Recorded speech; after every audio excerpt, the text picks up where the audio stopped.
A day in my life as a tourism student in STI. Nag-set na pala ako dun ng alarm dahil wala naman sa akin gising at magbabangon.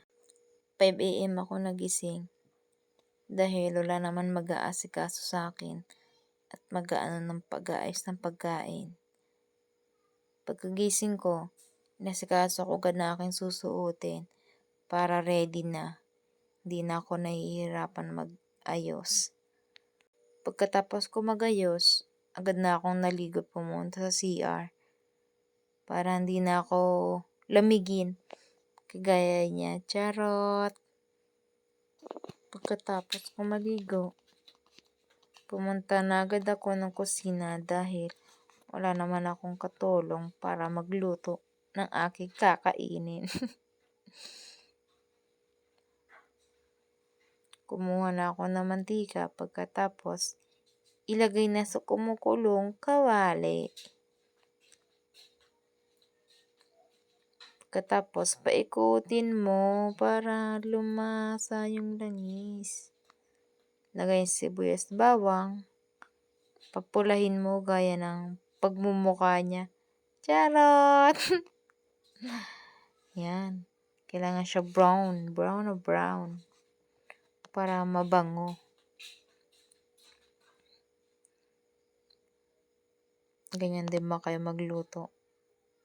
Yung pinapa-brown yung sibuyas at bawang. Tapos, nilagay ko na yung atay. Adobong atay. Yan. Umuusok. Masarap yan, guys. Dahil wala naman akong wala nagluluto sa akin. Ganito ang gawain ko tuwing umaga. Babangon pagkatapos, yun, liligo, magluluto. No choice tayo. Pero wala tayo sa apartment, nasa bahay lang tayo.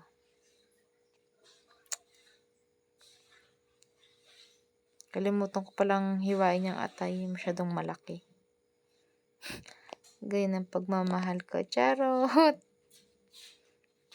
Lagyan na rin ako ng isang baso tubig. Yan, inantay ko na yan.